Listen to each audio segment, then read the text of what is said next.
Bienvenidos a la lección Tocqueville, que viene a ser, como cada año, la inauguración suntuosa y casi erótica de la season tocquevilliana. Digo erótica en el más alto sentido moral, porque Álvaro es un hombre muy sensato, no creo que haga nada extraño. No me vaya a desatar, ¿no? No. Hay un niño por aquí, creo. Bueno, nosotros perdonamos a nuestros enemigos, o sea, esto para comenzar, es el espíritu de Tocqueville. Estamos hoy, gracias a nuestros benefactores de la Fundación Konrad Adenauer, de nuevo en este seminario, que desde el principio que ha querido ser es una historia de las ideas, una historia de las ideas en vivo. Y para la larga lección Tocqueville de este año, a mí no se me ocurre personalidad más dotada y más atractiva que Álvaro Delgado. Nos conocemos hace tiempo y hemos compartido el espectáculo, digamos, azaroso de la decadencia de la prensa escrita. Me temo que no queda otra, pero eso lo vivimos muy de cerca, ¿no? Yo creo que el sentido de... Él nos hablará de Tocqueville y lo engarzará de forma atractiva con el devenir de la historia de las ideas y sobre todo la evolución de las sociedades. Él hablará de Tocqueville y la sociedad atomizada. Evidentemente ese es uno de los rasgos más distintivos de lo que estamos viviendo, ¿no? Gracias a nuevos medios de comunicación, a las políticas y al carácter de los políticos que están hoy en día en el poder. Recomiendo una lectura del libro Los conservadores y la revolución, que si no estoy equivocado es el último libro de Álvaro Delgado Gal, y ahí está muy construido y trabado toda una historia de la idea conservadora, con desvíos muy sustanciosos, como la aparición de Pereda, por ejemplo, como en ese momento en que el pensamiento conservador español parece dubitativo entre ser conservador o ser reaccionario, ¿no? Que es uno de los peligros que a nuestro entender tiene hoy el pensamiento conservador. Y de lo que nos está hablando Álvaro es de la alta cultura, de la denigración de la alta cultura que se está produciendo por formas sociales, nuevas costumbres y nuevas formas de comunicación. Por eso ya en su libro habla de la crisis demográfica, se refiere a un punto muy importante y del que no suele hablarse, es el deterioro de algo fundamental para una sociedad, que es honrar a los muertos, que tiene que ver con el pensamiento conservador, con la postura conservadora ante la vida, ¿no? Dice en el libro, y cito como aperitivo, y no hago un spoiler como se dice ahora, para que muchos vayan a comprarlo. Dice: el conservador político, cuando sabe lo que vale un peine, mantiene con el tiempo histórico una relación pragmática. Sus virtudes residen en su capacidad para averiguar equilibrios allí donde otros propugnan la ruptura, bien hacia adelante, bien hacia atrás. Bueno, eso encaja con toda una tradición que algunos hemos llamado moderantismo, otros liberal conservadurismo, y que se podría remontar pues en aspectos a jovellanos, pasando por los regeneracionistas y llegando a los últimos grandes políticos del siglo XX, que yo ya no me acuerdo quiénes son. También, como Álvaro ha escrito mucho y con pulcritud sobre la pintura, también aparece en ese libro la figura de Andy Warhol. Estamos hablando, estamos en un momento en el que lo que, a mi entender, hace falta es un reformismo de larga distancia, de luces largas, ¿no? Capaz de avanzar por el sistema popperiano de prueba y error. Y si no estamos en eso, ¿en qué tipo de confusión estamos? De lo que va de Burke a Tocqueville, ¿qué viene ahora? ¿Qué pensaría Tocqueville del proceso de la Unión Europea? Para insistir en esta nueva generación de políticos ya de edad que están marcando el ritmo del nuevo desorden mundial.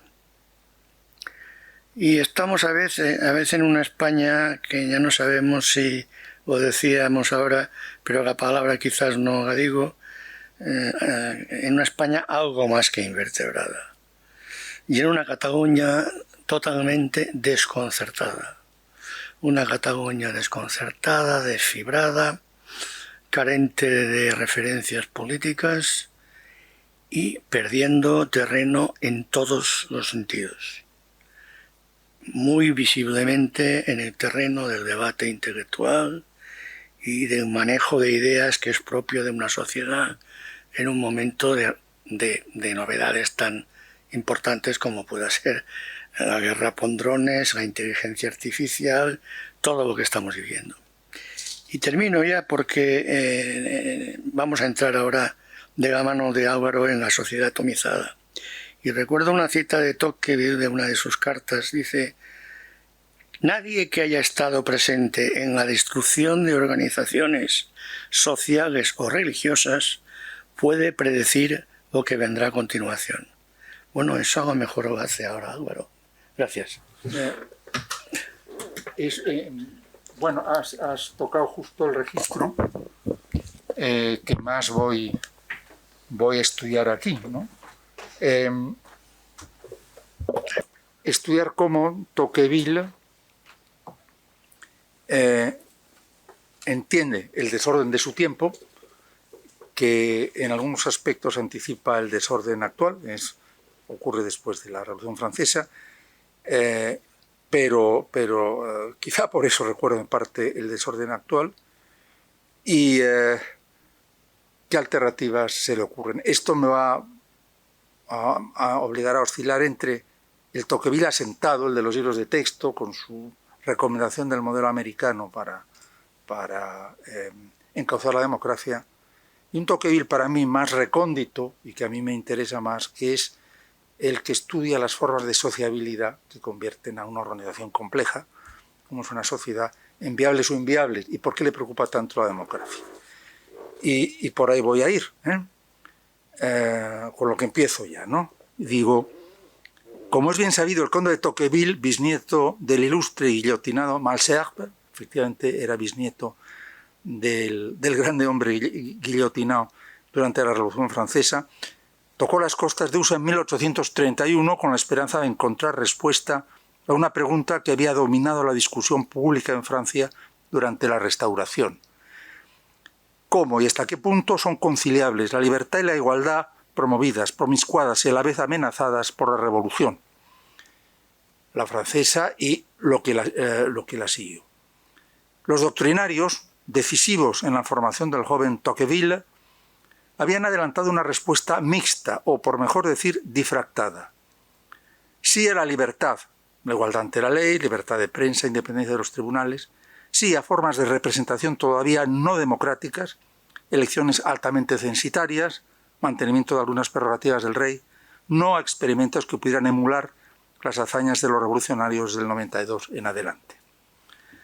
La mejor demostración de la circunspección doctrinaria nos viene dada por el siguiente intercambio verbal, protagonizado por Guizot y Garnier-Pagès en la Cámara de Diputados en marzo de 1847. Carrien Pagès sería alcalde de París en 1848. Cuando la Revolución del 48 y la instauración del sufragio universal masculino eran hechos inminentes. Habla Guizot. El principio del sufragio universal es tan absurdo en sí mismo que nadie, ni aun siquiera sus partidarios, se atreve a defenderlo en su integridad. Contesta Carrien Pagès. Llegará ese día. Responde Guizot. No hay día para el sufragio universal.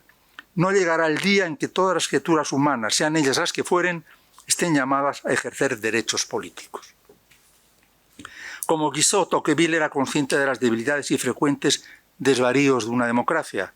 Asimismo, ejerció sobre él un influjo decisivo Royer Collard, padre de la tribu doctrinaria. Royer Collard había acuñado, y aquí vamos a una de las palabras talismán, para describir el estado de anomia o anarquía que se enseñorea de una sociedad, una frase que sería célebre y que, como comprobaremos, Tocqueville emplea con frecuencia: société en poussière, sociedad atomizada. La revolución había convertido a Francia, según Royer Collard, en una sociedad atomizada, esto es, había disuelto las estructuras de sociabilidad vigentes en el antiguo régimen, dejando en pie nada más que una masa de hombres sueltos y parecidos entre sí. Como dice literalmente Royer Collard, la revolución n'a laissé debout que les individus. Napoleón reconstruiría un orden, aunque de carácter despótico, apretando el pedal de la centralización burocrática. Como aseveró Royer Collard en un discurso del 2 de enero de 1822 sobre la libertad de prensa, es la atomización social la que da lugar a la centralización. Recapitulo. Los debatientes de los años 20, las grandes mentes de la Restauración, por su lado liberal conservador, se preguntan qué habrían de hacer los franceses para que el ejercicio de la libertad coexista con el aseguramiento del orden. La respuesta de Tocqueville, que se produce a principios de los 30, La democracia en América 1 se publica en el 35, 1835, la respuesta de Tocqueville es que la democracia logrará encarrilarse si los franceses consiguen aprender las técnicas de la libertad a través del autogobierno, máxime el de carácter local. Es imposible determinar con precisión si Tocqueville descubrió su receta salvadora tras sumar observaciones a lo largo de su gira americana, o bien la traía ya preparada, digamos que precocinada, de su tierra natal. Varios textos de los doctrinarios, verbigracia el discurso de Royer Collard de 1822, apoyan, en mi opinión, la segunda hipótesis. El caso es que, en sus dos entregas americanas, de la Democracia en América 1, 2, 35-40, 1835-1840, Tocqueville imprime una inflexión significativa al debate. Se aparta de Guizot y auspicia la democracia, que estima inevitable, e igualmente se desvía de su mentor Royer Collard en la secuenciación del proceso que había liquidado las libertades y el orden social en Francia. Mientras que Royer Collard localiza la causa eficiente en la revolución, Tocqueville retrocede siglo y medio e identifica el origen del desarrollo francés en el antiguo régimen. Para entendernos, aunque empieza con Enrique IV, el antiguo régimen, los reyes de referencia son Luis XIII, Luis XIV y Luis XV. Y después finalmente Luis XVI, pero ya es un antiguo régimen menguante, ¿no? Es el absolutismo, en definitiva, el que liquida a la vieja Francia con sus complejas formas de autogobierno local. Autogobierno que había gestionado la nobleza en el que ésta encontraba su razón de ser. Esta es la tesis que Tocqueville desarrolla especialmente en su tercera gran obra, El antiguo régimen y la revolución. El desplazamiento hacia atrás de la destrucción del mundo antiguo no matiza, sino que más bien desmonta la tesis de que es la atomización la que induce la centralización. Ahora parece que ocurre al revés. La centralización, los Borbones, provocan la atomización, o se verifica por lo menos un dinamismo de retroalimentación progresiva. La centralización debilita las formas de vida y gobierno en que se había adiestrado la democracia, alimentando una anarquía que exige de nuevo más centralización. Pero no me voy a meter ahora en este laberinto. Tocqueville condensa su visión en el primer capítulo, un capítulo muy corto, del cuarto libro de Democracia en América 2, es decir, la segunda entrega. L'égalité donne naturellement aux hommes le goût des institutions libres. Vale la pena citar en extenso.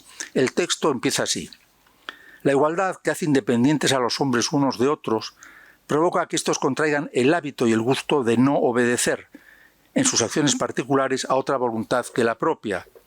Esta absoluta independencia de la que disfrutan permanentemente con relación a sus iguales en el ámbito de la esfera privada les empuja a considerar con recelo todo tipo de autoridad y les sugiere desde muy pronto la idea y el amor de la libertad política.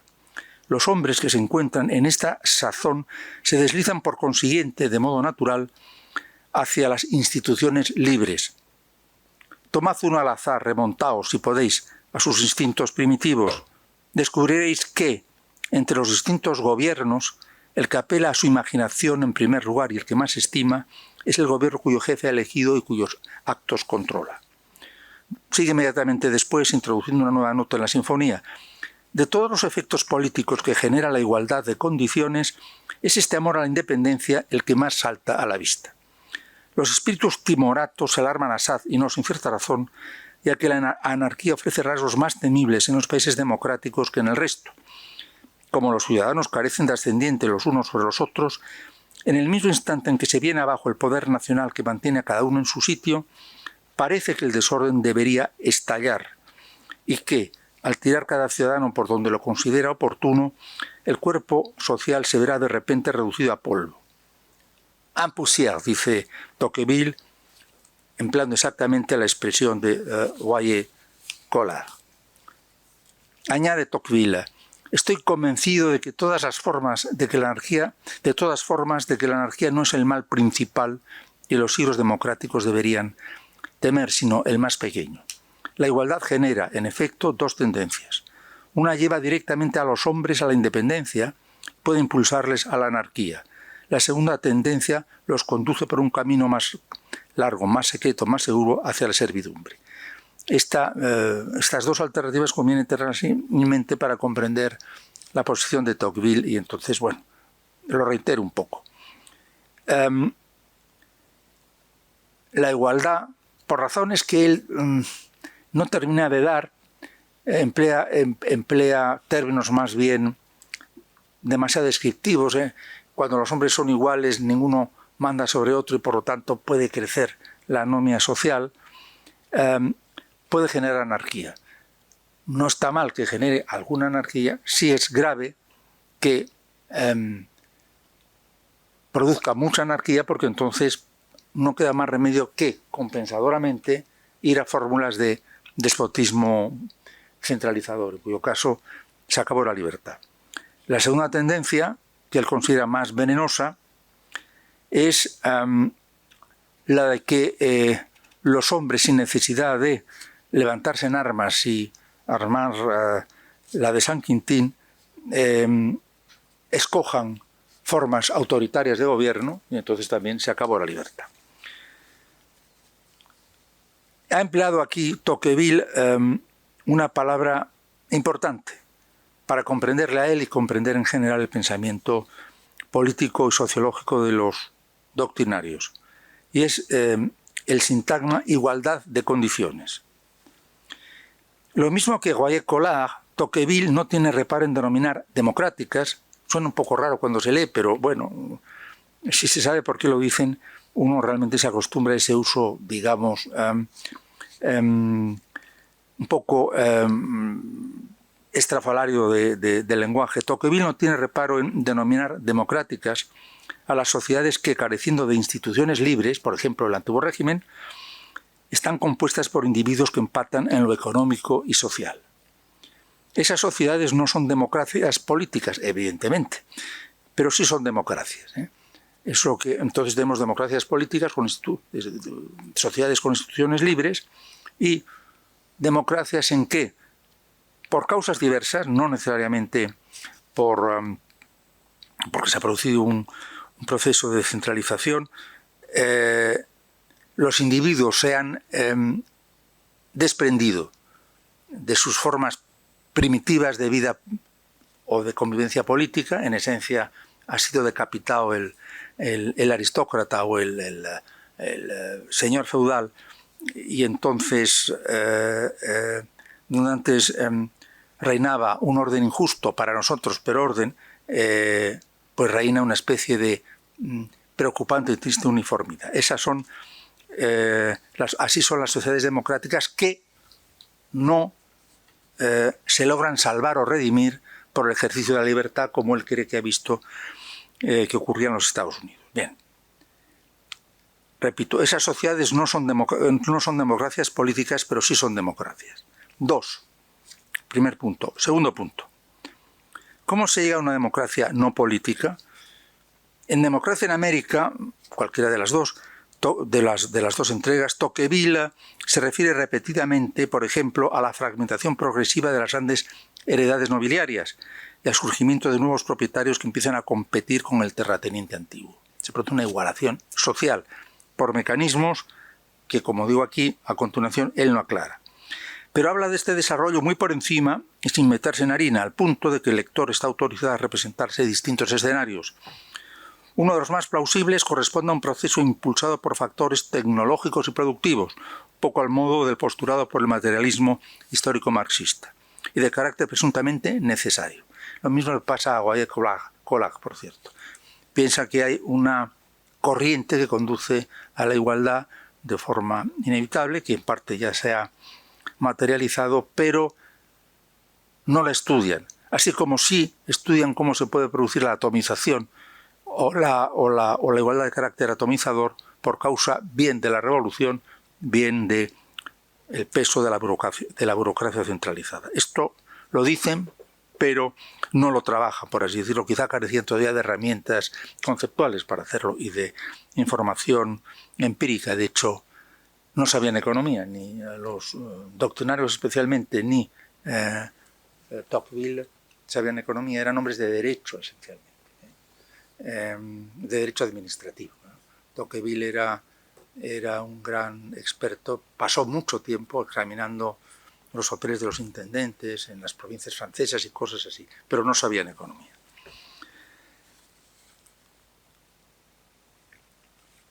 El antiguo régimen nos dice, señala el proceso, denuncia el proceso centralizador que se produce por el mecanismo de acumulación burocrática. No es necesariamente lo mismo que el proceso revolucionario. Tercer factor.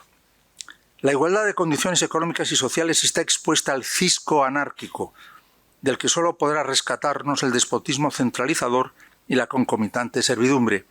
Este desenlace, sin embargo, no es fatal.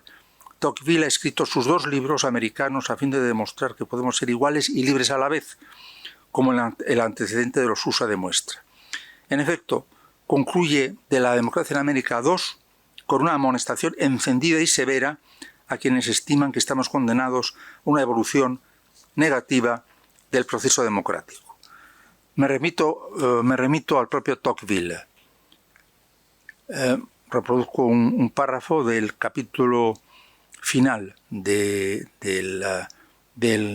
cuarto libro del segundo volumen de Democracia en América, que se llama Vue générale du sujet, que es un libro, un artículo recopilatorio. Pero esto no es una recopilación, es una amonestación. Dice: no ignoro que muchos de mis contemporáneos han pensado que los pueblos no son nunca aquí abajo dueños de sí mismos y que obedecen necesariamente a no sé qué clase de fuerza insuperable e inteligente que brota de eventos anteriores, de la raza, del suelo o del clima.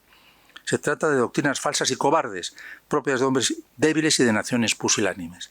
La providencia no ha creado al género humano enteramente independiente ni tampoco esclavo.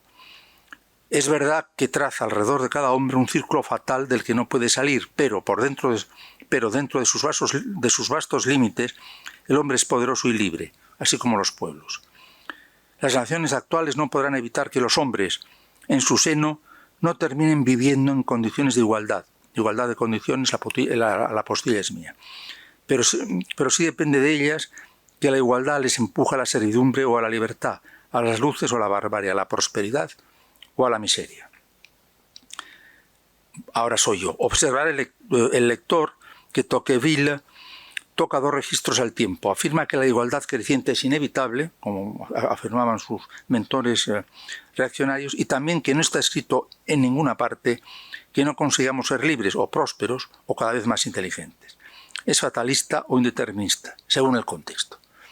De hecho, Tocqueville, que es uno de los, bueno, podría decir que de los fundadores de la sociología, y desde luego es un escritor complejo, que es lo que lo hace más atractivo, no es muy sistemático en el uso de la terminología. Tampoco era una persona especialmente aficionada a la filosofía.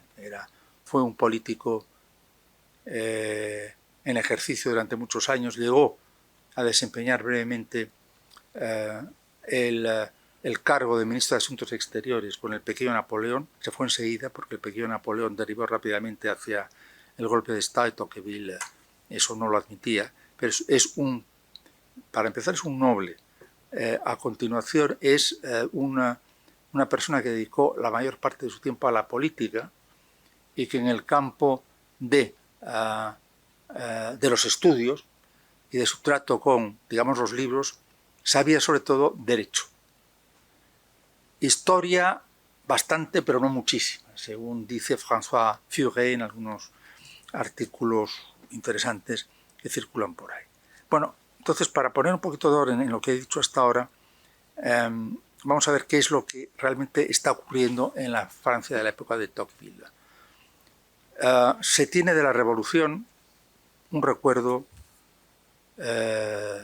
terrible por parte de una buena porción de la nación francesa, y no digo ya de quienes han sido nobles y cuentan entre sus filas con ejecutados, que es el caso de Tocqueville.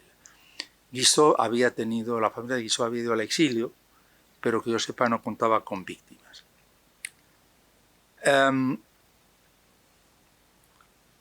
Hay una parte de la nación francesa que intenta reaccionar a la revolución tras la caída de Napoleón por la vía de recuperar el absolutismo, ¿no? Es la vía reaccionaria en la que están Villèle y compañía. Y en buena medida, en cierta medida por lo menos, en medida importante, Carlos X en Francia. Están quienes creen que es pueril resistirse al cambio social profundísimo que se ha producido, y en eso están prácticamente todos los doctrinarios, pero una vez que admiten como irrecusable la existencia de la democracia en el sentido de igualdad de condiciones, y además creen que la sociedad necesita una serie de libertades, la importancia, por ejemplo, que Royer Collard o Tocqueville dieron a la prensa libre.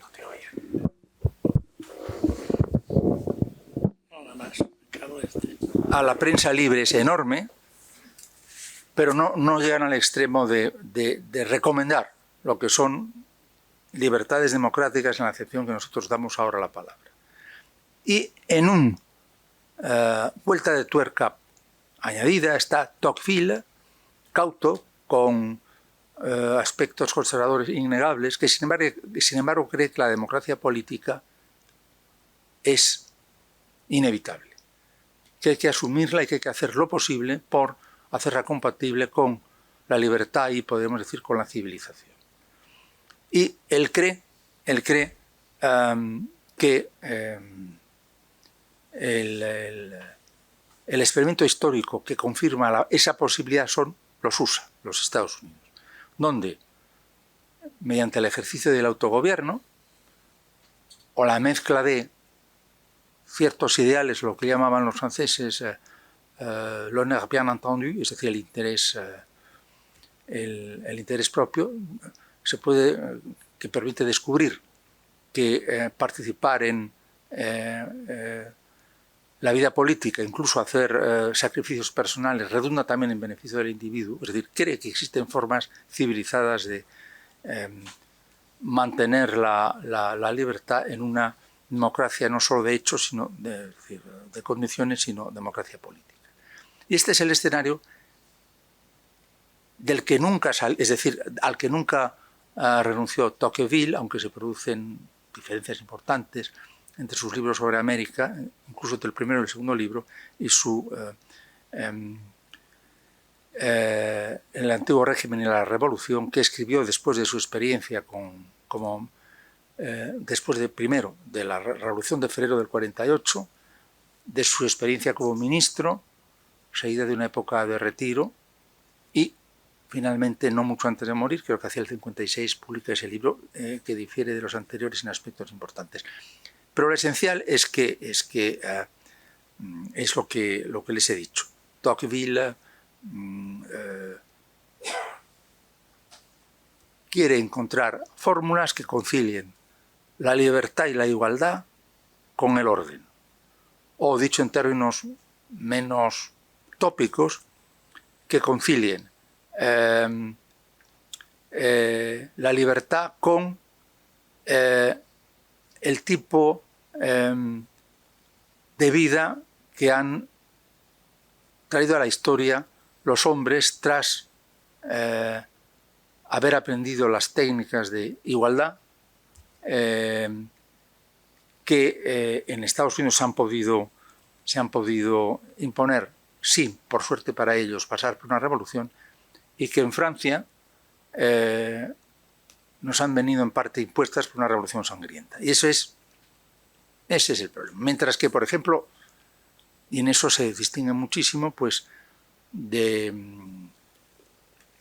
conservadores reaccionarios como hemos padecido en España. Se distingue muchísimo de Donoso Cortés, por ejemplo. Donoso Cortés era un moderado que incluso se sintió próximo a los doctrinarios, que en algunos aspectos son muy conservadores, pero que en el 48 sufrió un ataque de pánico y entonces se acerca muchísimo a la reacción a lo de Mestre, a lo Bonal y a lo que sería un retorno a la sociedad estamental y al absolutismo religioso. Incluso Menéndez Pelayo, cuando escribe Los heterodoxos,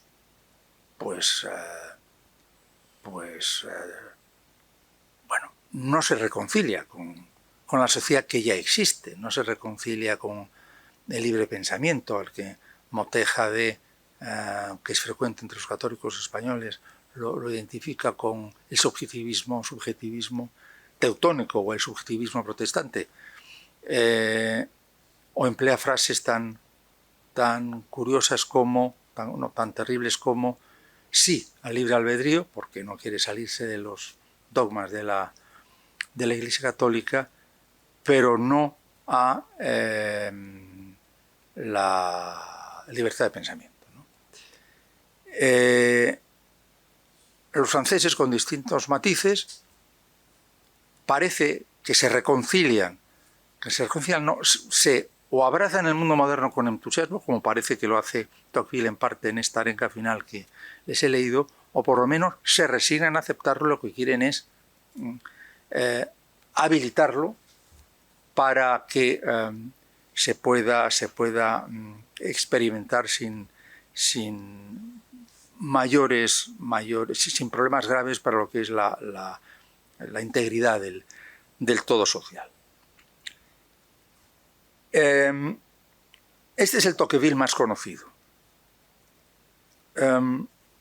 Sin embargo, no es la razón que a mí más me aproxima a Tocqueville, ¿no? No porque me parezca mal lo que hizo en este sentido, no porque no admire su forma de escribir o su equilibrio moral, que me parecen admirables, sino porque de forma menos expresa, pero claramente identificable en su obra, cuando yo no soy un tocquevilliano profesional, quiero decir que si ustedes me hicieran una serie de preguntas sobre Tocqueville muy concretas, seguramente me pondrían en aprietos, porque he leído los libros importantes de Tocqueville varias veces, pero no he leído la literatura más menuda, ni he leído la literatura secundaria en general. Pero me ha interesado mucho de Tocqueville, que sabe interpretar con enorme originalidad, cuál es la clave de la sociedad antigua, es decir, de la sociedad, no del antiguo régimen, que ya es una sociedad de carácter feudal desnaturalizada por la centralización política, sino la sociedad feudal, la sociedad de castas. La comprende sus, aunque no la aplaude porque es un liberal, comprende sus méritos y hace sugestiones sobre lo que nos permite vivir en común, sin echar los trastos a la cabeza, mucho más finas que las que puede hacer un conservador autoritario, de los que busca el secreto del orden o en el cuartel o en la dictadura eclesiástica, ¿no? Como tantas veces nos ha sucedido en España. Y sobre eso voy a hablar sobre todo en la segunda mitad, unos 20 minutos, ¿no? Y estamos a tiempo, ¿no? Bien, gracias. Digo allí, estaríamos dando una visión un tanto plana de Tocqueville si defendiéramos la tesis de que el último Tocqueville ha percibido en los estados del noreste americano una matriz, un kit o conjunto de principios abstractos y de instituciones que deberían bastar de por sí para levantar una democracia. En la cuarta parte, sobre todo de Democracia en América II, de la segunda entrega, la del 40, Tocqueville expresa su escepticismo sobre cosas tales como la eficacia de las cartas de derechos o los comicios impulsados por un electorado poco educado. En su desconfianza sobre las cartas de los derechos ofrece concomitancias con Barth, interesantes. De ser así, por cierto, la historia de la democracia en los dos continentes americanos, es decir, de existir un kit de soluciones que basta copiar para encauzar la vida pública, de ser así, por cierto, la historia de la democracia en los dos continentes americanos habría sido tan feliz en Sudamérica como en los USA, lo que evidentemente no es el caso. Pero volviendo a Tocqueville, el grueso de su obra apunta a la idea de que lo fundamental en lo histórico y social son los mœurs, las costumbres, el conjunto de reflejos e instintos que el hombre contrae de modo no por fuerza consciente al contacto con la realidad circunvecina. Un principio, por cierto, de estirpe típicamente burkeana y no muy congruente con el acento animoso voluntarista en que el autor cierra su Democracia en América II. Por cierto que creo que en ese fragmento, y no solo, en ese fragmento habla de la providencia. Tocqueville desde luego perdió la fe en el Dios de la palabra revelada, pero siguió considerándose cristiano y siguió seguramente creyendo en alguna suerte de Dios. Y además era una persona a la que las dudas religiosas atormentaron. El desplazamiento de los mœurs al centro de la escena abre una perspectiva nueva sobre la filosofía de Tocqueville. La mejor manera de corroborarlo es acudir al capítulo de Democracia en América II, que está en el tercer libro, Segunda Democracia en América, tercer libro, quinto capítulo. Comment la démocratie modifie le rapport du serviteur et du maître, en el que el autor compara la servidumbre doméstica durante la antigua aristocracia con la que tiene lugar en una democracia, por ejemplo, en los USA. Mientras que en el segundo caso, el criado lo es por contrato, ¿no? En el caso de la relación moderna, esto es, provisionalmente de forma voluntaria, en el primero, en la época, digamos, del antiguo régimen, lo es por tradición. El criado es hijo de criados y será padre de criados. Está, en el sentido de residir, en la servidumbre, que no es lo mismo que desempeñar el oficio de sirviente durante un rato. El capítulo sorprende por varios conceptos. Uno de ellos es la idealización del aristócrata, que tiene en poco al criado, aunque lo acoge paternalmente. Y digo que es sorprendente porque tanto en la Democracia II como en el antiguo régimen de la Revolución, Tocqueville desciende a consideraciones, yo creo que perfectamente verosímiles y terribles. Por ejemplo, dice, a cuenta de una cosa que relata el secretario de Voltaire, cuya amante era Madame de du Châtelet, que cuando Madame du Châtelet se desnudaba tranquilamente delante de su ayuda de cámara porque no podía persuadirse de que éste fuera, y ahora cito a Tocqueville, propiamente un hombre. En Democracia en América II habla de Madame de Sévigné, que bretona, o que residía en Bretaña en ese momento. En Bretaña ha habido un levantamiento de campesinos por razones por los impuestos que les están exigiendo, que se reprime de forma feroz. Y Madame de Sévigné relata el caso y algunas atrocidades con perfecta ligereza de espíritu, como si no fuera con ella. Bien.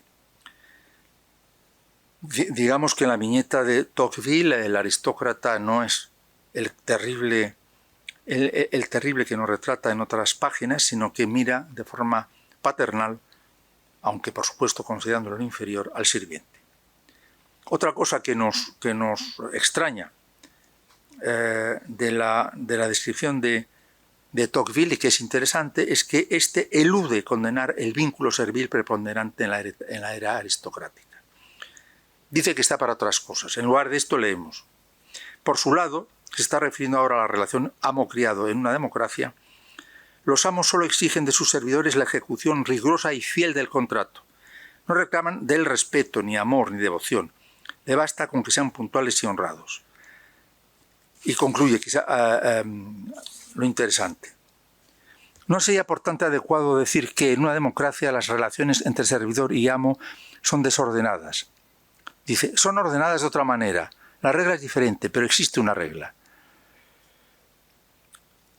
No me corresponde investigar si esta situación nueva que acabo de describir es inferior a la precedente o sencillamente es distinta. Me basta con que esté reglada y sea fija, ya que lo que cuenta no es este orden o el de más allá, sino que haya un orden. Recapitulo porque ha sido un poco desordenada mi exposición porque no lo había escrito bien. Tocqueville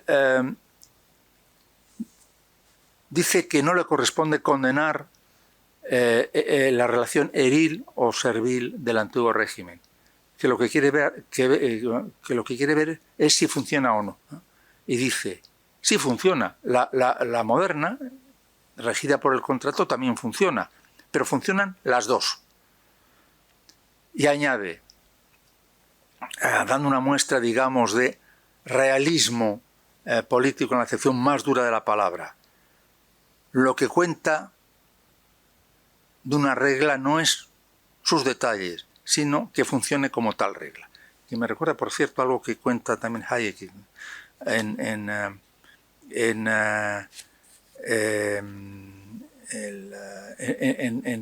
su primer libro sobre la servidumbre, diciendo que lo importante no es que haya ley, sino que ley haya, sino que haya ley, para que la gente después se ordene mejor.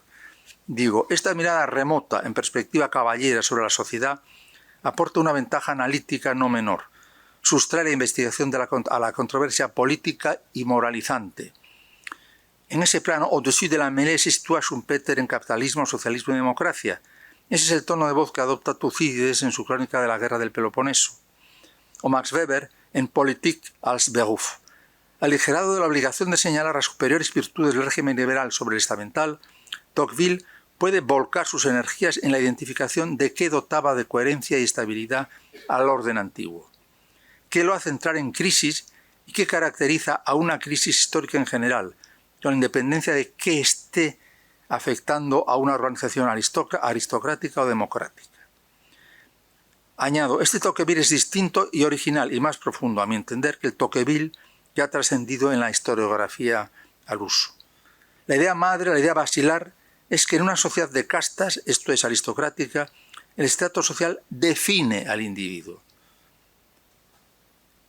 El último no equivale al yo o sustancia individual que predica la religión cristiana, sino que nos viene dado por los atributos generales de la casta en que se haya ingerido.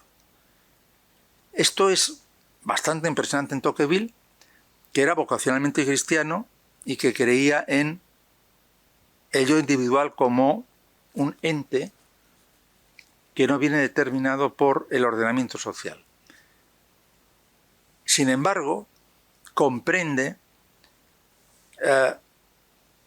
las, si no virtudes, la eficacia organizativa de un orden, el estamental, donde el individuo en ese sentido desaparece. Y donde los únicos criterios que valen son los que definen una casta. Y ve que funciona, admite que funciona. Digo, de todo esto se desprenden consecuencias de largo recorrido. 1.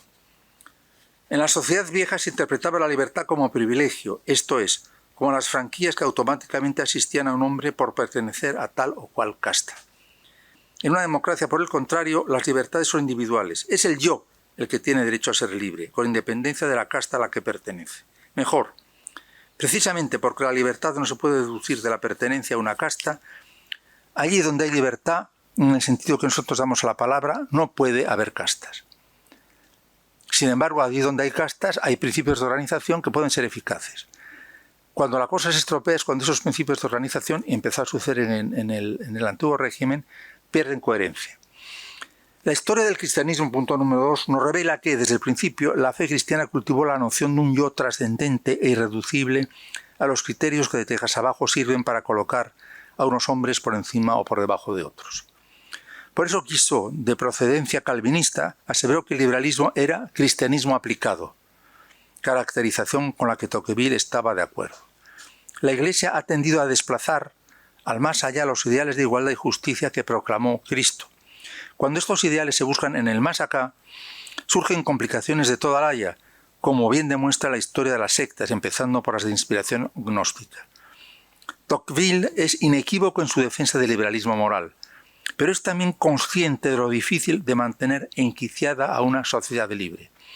En Democracia en América 2, tercer libro, 5º capítulo, explica que la transición desde el modelo antañón amo-criado, odiosamente asimétrico desde nuestro punto de vista, al modelo democrático, está expuesta, esta transición está expuesta a equívocos desestabilizadores de distinta índole.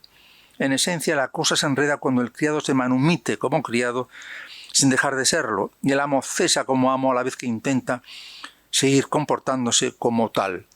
Tocqueville concluye el capítulo así: un pareil état n'est pas démocratique, mais révolutionnaire. Es decir, es una situación de este tipo no es democrática, es revolucionaria. La revolución se produce cuando deja de haber reglas, o, forma de expresar lo mismo de otra manera, cuando los roles se desdibujan y la gente ya no sabe a qué atenerse con relación al rol que las circunstancias, el nacimiento, por ejemplo, le han atribuido. Tercer punto. La revolución y consiguiente destrucción del orden social es, por tanto, el fruto de una suerte de disfunción cognitiva y o conductual. El individuo expulsado del nicho que había venido ocupando, en el que vivía sin pensar siquiera en una alternativa, empieza a desarrollar comportamientos erráticos y potencialmente conflictivos. La relación entre anarquía, igualdad y revolución es clara, no tiene por qué conducir una cosa a la otra, pero es importante darse cuenta de que para Tocqueville es clara. Allí donde se produce igualdad entre individuos, no voy ahora a matizar si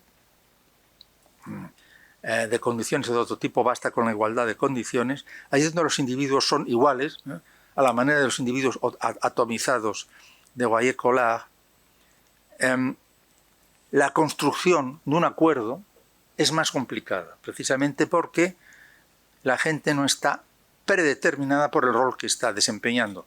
En el caso de la relación servidumbre amo y criado, donde el criado se considera criado fatalmente y el señor da por sentado que será el señor, la relación es fluida, no en el sentido de que se ajusta, sino en el sentido de que es predecible y puede ser eficaz. Por tanto, la igualdad es una complicación. Y la igualdad puede excitar la anarquía, es decir, cuando los sujetos iguales, por no saber cómo relacionarse entre sí en vista de que son iguales, crean una situación de inestabilidad permanente, se produce la anarquía y finalmente se puede producir la caída del orden. En este sentido, Tocqueville es ambiguo, no porque él esté aplaudiendo el orden antiguo, sino porque comprende por qué funcionaba el orden antiguo y porque cree que el hecho de que el orden moderno funcione es complicado. No es un liberal a la manera, por ejemplo, en que lo son los economistas liberales del 18, los escoceses, o incluso liberal a la manera en que lo fue Locke, ¿no? Ese liberalismo, el que se basa sobre los derechos individuales, ese liberalismo que postula la salida del estado de naturaleza literal o analógica mediante un pacto que los individuos establecen entre sí, ese tipo de liberalismo que no está muy lejos de Hobbes, porque Hobbes está en eso, solo que cree que eso puede conducir a la anarquía y que por lo tanto se necesita a Leviatán, pero digamos que en algunos aspectos Hobbes está más cerca de los liberales ingleses que Tocqueville, que tiene una visión, yo creo que más complicada, en la que se da cuenta, y no le falta cierta razón, se da cuenta de que la diferenciación funcional en una sociedad es esencial para que las cosas funcionen, y no está seguro de que esa diferenciación funcional se pueda producir por el libre arbitrio de las personas, aunque cree que el caso americano demuestra que sí, pero es cauteloso. Sigo. Se replicará que la desubicación anarquizante del hombre es un síndrome que aflige solo a las sociedades estamentales. En las sociedades democráticas, por definición, el hombre puede moverse libremente sin mayor peligro para sus semejantes. Así es, en efecto. Pero eso no ocurrirá, es frecuente que no ocurra si los hombres no han aprendido los hábitos de libertad que el autor pondera en Democracia en América. Con independencia de esto, es fascinante el modo como Tocqueville concibe el orden en una sociedad estamental. La clave no reside solo en que el poder acumulado por los de arriba prevenga la rebelión. Es mucho más importante el factor cognitivo. Como los objetos fractales, la sociedad estamental está dividida en áreas diferenciadas y cada área es un repositorio en dos sentidos distintos. El convencional, un sitio donde reposa un objeto, y el digital, un lugar en que se almacena, organiza, mantiene y difunde información. Punto fundamental. Al estar confundidos el yo de la persona y la adscripción estamental, o, si prefieren, al ser lo mismo el quién y el qué de una persona, la codificación estamental interviene eficacísimamente en la constitución de la identidad. Ordena las almas y las haciendas, todo a un tiempo. Tocqueville resume muy bien esta tesis en Democracia en América, segundo libro, segunda obra, primer libro, cuarto capítulo. Si el espíritu humano intentara examinar y juzgar individualmente todos los casos particulares que captan su atención, se perdería pronto en la multitud de detalles que lo rodean y ya no vería nada. En este trance recurre a un procedimiento imperfecto, pero necesario, que descubre y remedia a un tiempo su debilidad. Después de haber considerado superficialmente un cierto número de objetos y observado que se parecen, les da a todos el mismo nombre, los agrupa y prosigue su camino. Las castas equivalen, digo yo, a estos conjuntos de objetos que agrupamos bajo una denominación común. Un sujeto determina qué derechos le corresponden respecto de un segundo sujeto o qué deberes, teniendo en cuenta a qué casta pertenece él y a cuál el otro. Las castas articulan la vida social e, igualmente, la moral. Más fácil contar castas que contar individuos. Concluyo ahora con una recomendación para quien encuentre que estas cosas misteriosas merecen una pensada. Tocqueville leyó incansablemente a Pascal. Tuvo realmente como autores de cabecera a Montesquieu, leyó a Rousseau, aunque no estaba del todo de acuerdo, pero leyó mucho, y sobre todo creo yo a Pascal. Tocqueville leyó incansablemente a Pascal. Tengo la convicción de que se sintió especialmente interpelado por el fragmento 323, edición Brunswick, de sus pensamientos. Y no digo por qué, porque es un poco... otro día hablaremos de esto, otro día sí hablaremos de esto, pero ese fragmento es la expresión más impresionante de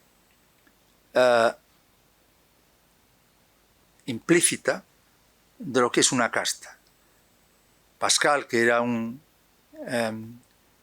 jansenista,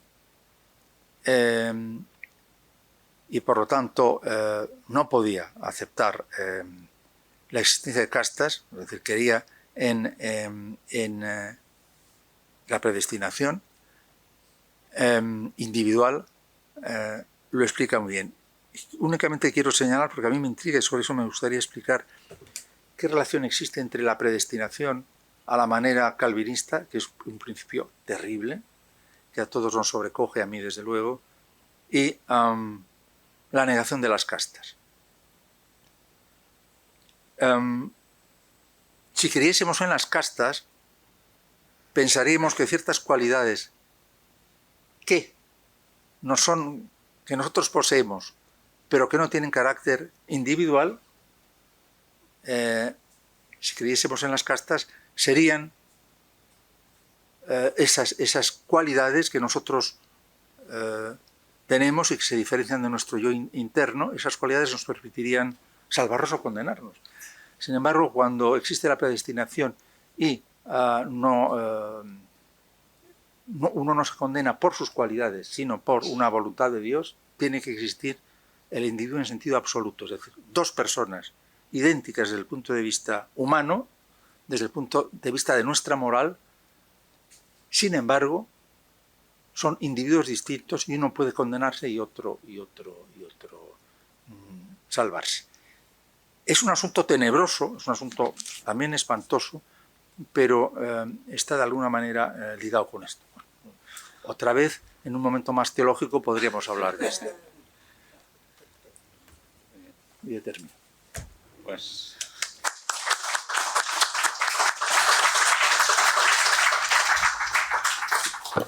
Muchas gracias, Álvaro, por esta sugerente lectura de ese Tocqueville que efectivamente no nos es tan conocido. Estamos seguramente en un entorno universitario que es de las pocas sociedades aún algo aristocráticas que quedan y que por tanto también ahí choca con otros elementos democráticos que también están presentes y por tanto ahí hay esas contradicciones en la vida ordinaria que tenemos. Si os parece, pasemos al coloquio.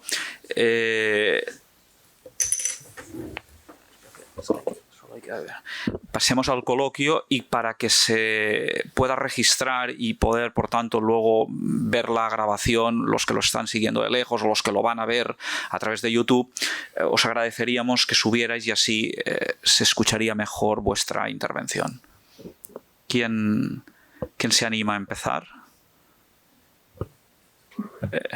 Profesor Ricardo García Manrique. Esta es la función de... Bueno, muchas gracias por la charla. Yo, como soy gran fan de Tocqueville y de sus libros, pues he venido con mucho interés y he disfrutado mucho.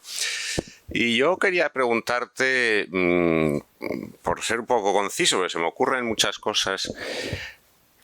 A mí me parece que para entender verdaderamente, o al menos a mí me pasó eso, yo leí primero La democracia en América, me fascinó, yo creo que hay pocos libros de, llámese, no es teoría política, pero bueno, en fin, análisis político, ¿no? que a uno le formen tanto y le hagan pensar tanto. Pero para entender, vamos a decir, por qué Tocqueville no tiene un lugar más alto en la historia del pensamiento político, quizá hay que leer los souvenirs, que tú, por cierto, no has mencionado, ¿no? Los recuerdos que él escribe de la Revolución de 1848, donde yo creo que lo que se pone de relieve es que, digamos que como conservador, como aristócrata, no solo que lo era, sino que además creía en una sociedad jerárquica y le gustaba y tal, alcanza su límite de elasticidad. Cuando él ve que hay una determinada institución que garantiza el orden social, incluso en Estados Unidos, que está en peligro, ahí es cuando él dice, hasta aquí podíamos llegar. Y esa es la propiedad. Claro. Y entonces él hace un análisis que es brillante de esa revolución, que curiosamente a mí me parece que coincide en mucho con el análisis que en la misma época hace Marx, solo que claro, Marx vamos a decir, le otorga un valor que sin embargo Tocqueville pues niega, pero el análisis es brillante en ambos casos. Entonces lo que yo te iba a preguntar es, ¿no crees que la institución de la propiedad es lo que marca, digamos, los límites del pensamiento de Tocqueville? Si Tocqueville no es un autor del todo moderno porque no se da cuenta de que esa conciliación de libertad e igualdad, bueno, solo pasa por una sociedad realmente igualitaria en lo material. Entonces, cuando él va a Estados Unidos y ve que, aunque bueno, pues hay democracia política, igualdad política, no hay nobleza, pero lo describe con cierta tranquilidad. Es un libro donde él, bueno, porque hay propiedad y porque hay jerarquía social basada en la desigualdad de la propiedad.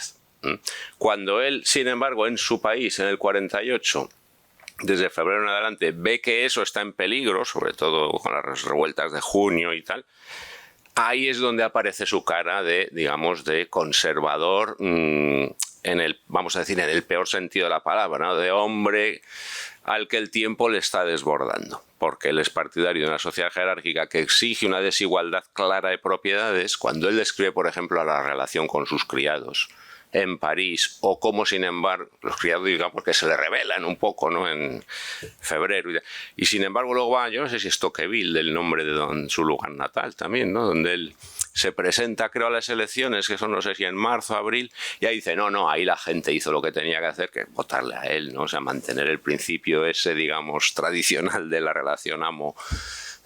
Y entonces quería preguntarte hasta qué punto coincides tú en eso, de que los límites, digamos, del pensamiento de Tocqueville vienen dados porque no es capaz de asumir que lo que viene es una sociedad realmente igualitaria también en términos materiales. Que es una sociedad que él, quizá por sus orígenes personales, bueno, pues no está dispuesto, porque cree que la libertad entendida, vamos a decir en un sentido elitista, la libertad de los mejores, de los ilustrados, de la casta, de una cierta casta destinada a ejercer la hegemonía social, está en peligro precisamente por la igualación de condiciones. Estoy de acuerdo, pero añadiría además una cosa curiosísima, y es que Tocqueville afirma, contra toda evidencia, yo añadiría incluso que contra el sentido común, que en su época, incluidos Estados Unidos, pero también en buena medida en Francia, los hombres son ya iguales en la acepción económica también. Eso es absurdo, pero lo dice. Ya solo se diferenciaban en los derechos, dice. Sí. Es que en el antiguo régimen y la revolución. Solo en los derechos, pero ya eran iguales. Pero es manifestamente falso. Por eso el antiguo régimen era ya democrático. Por eso el antiguo régimen era ya democrático. Eso evidentemente no es verdad. Pero eso también le impide abordar el problema que tú has señalado, precisamente porque o no comprende que la distribución de la propiedad no es como él la expone, o prefiere eludir la cuestión. Entonces, ese problema, el de la relación entre la igualdad real, cuando digo real no digo absoluta, ese problema entre la igualdad, de la relación entre la igualdad mínima, ¿no?, de verdad, y una mínima igualdad material. Y una mínima igualdad material significa una igualdad mucho mayor que la que existe en su época. Eso no lo ve.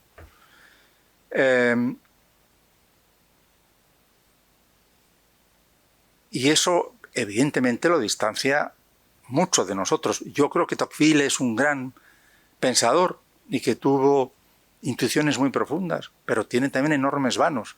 Uno de ellos es ese, su rara concepción de la igualdad, que se traduce en un uso incomprensible del término igualdad. También le pasaba a Guy Collard, por cierto. Otro gran vano, y también está relacionado, digamos, con su falta de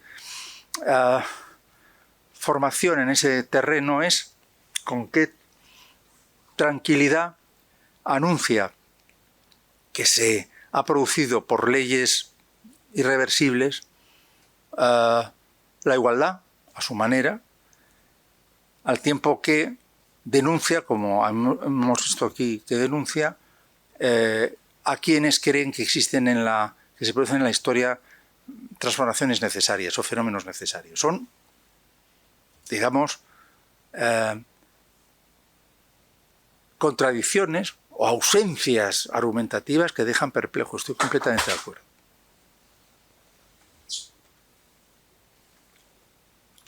Al mismo tiempo hay que decir que sí, con relación a Guizot, por ejemplo, con relación a la mayor parte de los doctrinarios, apoya más la democracia política que estos. Mucho más avanzado políticamente. Sí.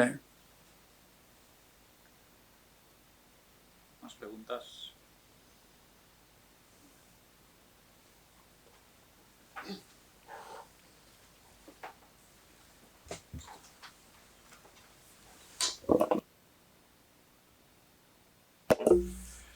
He escuchado con mucho interés su charla y mientras lo escuchaba me hacía reflexiones y a veces me perdía un poco porque estaba más en mis cábalas que no en su exposición. No. Y tampoco te voy a decir que tampoco soy un académico y por tanto mi aproximación a este tema es puramente amateur, ¿no? Vale. Entonces me he hecho reflexionar sobre la situación actual. Es decir, actualmente hay un consenso que la sociedad actual está en un periodo de crisis, en tanto que hay una polarización, una fragmentación del orden político, hay una pérdida de coherencia social en la sociedad occidental, digamos, que eso sería consecuencia de esta dialéctica entre la igualdad y la libertad, ¿no? Entonces,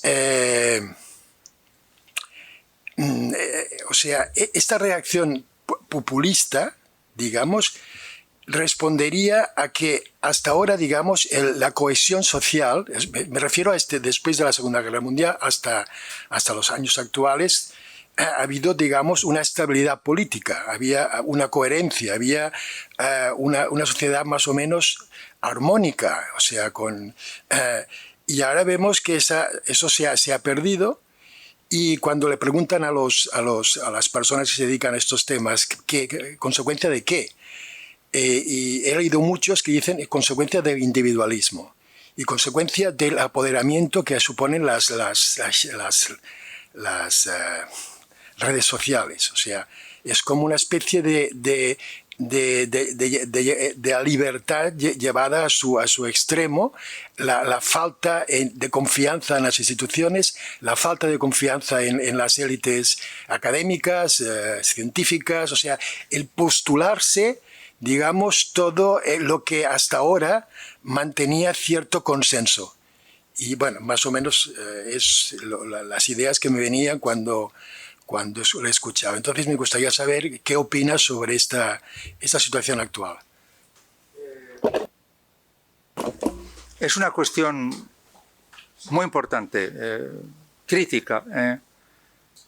El individualismo es un término que Tocqueville usa peyorativamente.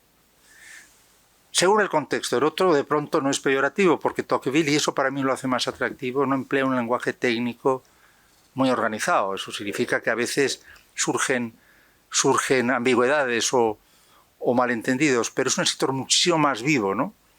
que una persona más sistemática en el uso de una terminología fija. Pero bueno, sin duda ninguna hay una acepción de individualismo que Tocqueville condena. Y para él ser individualista sería un poco ser el idiota político en el sentido de los griegos. Es una persona que se sustrae de la vida pública y se ocupa de lo suyo, perdiendo de vista decir que el bien común no retrata, yo creo, muy bien a Tocqueville porque es demasiado moralizante, ¿no?, lo del bien común, pero perdiendo de vista a la sociedad que tan importante es para todo el mundo, ¿no? En ese sentido, el individualismo para Tocqueville señala el principio del fin cuando se hace cuando se extiende lo bastante de lo que es una democracia.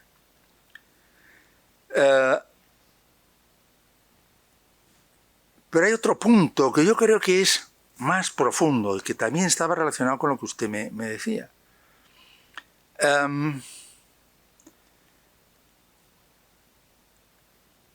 A ver cómo lo puedo formular. En teoría, el concepto de igualdad no tiene por qué conducir a formas de nihilismo filosófico-moral, ¿no? Igualdad, y eso lo comprenden perfectamente los profesores de Derecho, se puede emplear sin que eso signifique en absoluto que ciertos principios no son importantes. Significa únicamente que en el disfrute o en el ejercicio de esos derechos, todas las personas, salvo que haya circunstancias específicas que lo justifiquen, pues son iguales. No importa eso en absoluto. En ese sentido, el igualitarismo, lejos de ser peligroso, es un principio civilizatorio clarísimo, y sin igualitarismo no viviríamos en una sociedad en la que nosotros consideramos mínimamente bien. Pero hay otro aspecto que pasa un poco en esta sociedad que le llaman algunos posmoderna. Es una palabra que se emplea con tal soltura que a mí me revienta emplearla, ¿no? Bueno, pero realmente estamos en una sociedad que no entendemos ya muy bien, donde los principios por los que se regía la sociedad anterior, hablando, por ejemplo, me parece que usted ha hablado de Estado benefactor o una cosa así, es decir, era inteligible, ahora no sabe muy bien cómo funcionan las cosas. Bien. Hay una acepción de lo que es la igualdad peligrosísima, y que yo creo que es la que preocupa a Tocqueville, que se podría resumir así: condenemos cualquier doctrina, valor o ambas cosas a la vez que potencialmente pueda dejar a unos hombres por debajo de otros. La reducción al absurdo de esto es el sexo. Es decir, realmente tenemos a un partido que yo creo que es, una opinión mía, grotesco, que es Podemos o Unidas Podemos o como quiera que se llame, que protesta contra la existencia de las diferencias sexuales e incluso dice que el sexo se puede elegir. Y eso ha sido además aceptado por la administración española. No solo puedes elegir el género, sino que puedes elegir el sexo. Con problemas grotescos como, por ejemplo, un señor con barba, un señor por barba, pues puede pedir que le ingresen en una cárcel de mujeres. He dicho que ha incorporado la administración, pero no ha llevado la iniciativa. El PP lo incorpora porque incorpora cualquier cosa que le impida dar explicaciones. Es un caso de pobreza intelectual evidente, ¿no? Pero es la izquierda podemita, y no lo inventa, esto empieza a pasar ya en Estados Unidos, la que hace ese tipo de exigencia. Curiosamente, tampoco han inventado. En un evangelio gnóstico, el evangelio de Santo Tomás, los bienaventurados del sexo femenino resucitan en figura de señores. Es decir, una bendita, imaginemos, aunque sea poco cristiano, que esa bendita es Marilyn Monroe, ¿no? Parece raro que pudiera ser tentadora para un gnóstico puritano. Bueno, imaginemos que Marilyn Monroe es una bendita y que resucita con barba y atributos masculinos. Bueno, eso está en el Evangelio gnóstico de Santo Tomás. Y la idea de que el sexo, precisamente en la medida en que no puede pesar sobre la identidad, está desde el comienzo mismo de la religión cristiana. hay distintas reformulaciones de lo mismo. Pero cuando crees que una serie de atributos, por el hecho de que unos los posean y otros no, son lesivos para la igualdad, te has introducido en un terreno peligrosísimo que hace la convivencia difícil, que es lo que creo que, no en los términos en que yo lo he expuesto, habría preocupado a Tocqueville. He de contar también, y eso me resulta inevitable contarlo porque yo no soy practicante en absoluto, pero mandé a mis hijos a un colegio de maristas porque estaba cerca y bueno, daba bien en las pruebas y todo eso. Es decir, que la incapacidad de los maristas para llevar a sus alumnos por la senda del cristianismo es memorable. Bueno, y esto pasó, y aquí apareció el Evangelio de Santo Tomás. Recuerdo que mi hija, en cierto momento, comentó que a Cristo tenía 4 años, que a Cristo lo habían crucificado por graciosillo. Bueno, era curiosísimo lo que nos decía, y entonces, y que era la opinión unánime de la clase. Y entonces empecé a preguntarles por qué. Y entonces estaban iniciando a los jóvenes en el uso de Internet. Les habían dicho que se enterasen de los antiguos, de los evangelios por Internet, y habían atinado con el Evangelio de Santo Tomás, donde no solo pasan, donde Cristo es, entre otras cosas, como un personaje de Gore, mira al que le molesta y lo fulmina con la mirada. Claro, el Cristo de ese evangelio era un asesino en serie, ¿no? Bueno, esto es una cosa que digo de paso. Sí, ese es el igualitarismo que, en mi opinión, preocupa a Tocqueville. El que suprime la diferencia, porque si no, no seríamos iguales, ¿no? Por supuesto, ese igualitarismo va más allá que la igualación económica, ¿no? Va en que o somos todos del mismo sexo, por ejemplo, o el sexo no existe, o el sexo se puede escoger. Y por ser optativo, es como si no existiera, que es un poco el caos actual. Una última pregunta.